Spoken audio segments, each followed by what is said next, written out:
focus on enabling international scientific cooperation. Science and technology have long played an immeasurable role in the advancement of the human race, and enabling scientists in all corners of the world to participate in that advancement is crucial if humanity is to flourish.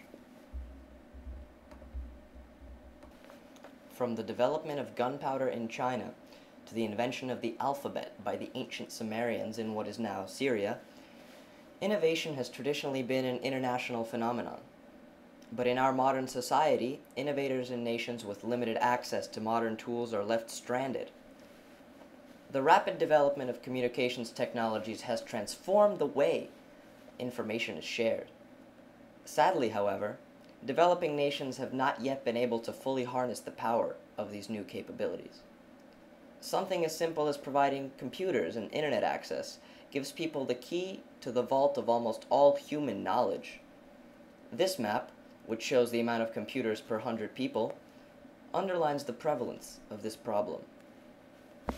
Here, the darker a nation is colored, the more computers there are per 100 people. If you'll notice, Africa is relatively disconnected. The lighter shades of yellow indicate that there are less than 4.5 computers for every 100 people. With little to no access to what was nicknamed the Information Superhighway by Al Gore in his 1994 speech at the University of California, Los Angeles, it's not surprising that scientists in these areas struggle to stay up to date in their field. On top of infrastructural limitations, the cost of subscribing to scientific journals often becomes a major limiting factor for scientists in the developing world. And with most scientific journals running several $1,000s a year, the situation doesn't seem to be getting any better. Rising concerns over the source of these inflated prices has led to the formation of the Open Access movement, which aims to provide free access to all journal articles, with the basic idea being that the increased exposure and availability more than makes up for financial losses. There are already several initiatives that have tried to apply the open access idea to the developing world.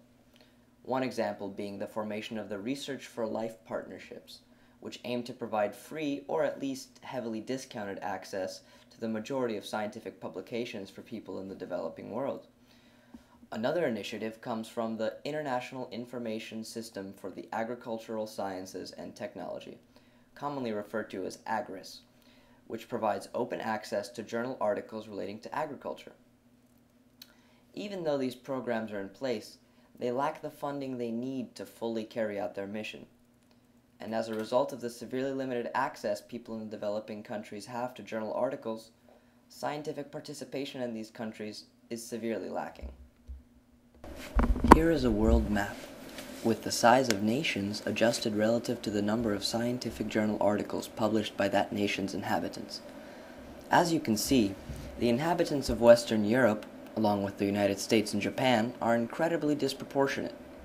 This means that these areas are most actively pursuing new research.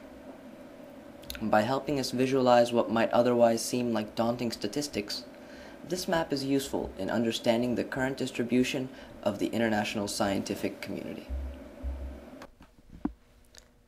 This would probably be a good time to remind you that my goal is not merely to outline the sorry state of scientific equality, but also to provide at least some basis for helping to remediate the problem. As I stated earlier, there are a multitude of initiatives currently tackling the issue of open access to journal articles, and non-governmental organizations such as the International Council for Science, or ICSU, already exist as a means for increasing the amount of international cooperation.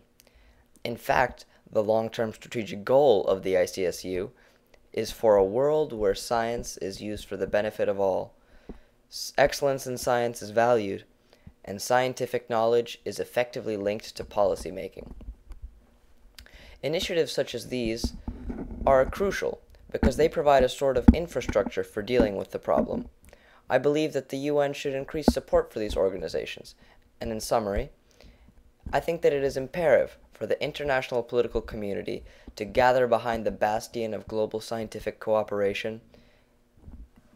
That is, if we are to move forward without leaving certain parts of the world behind.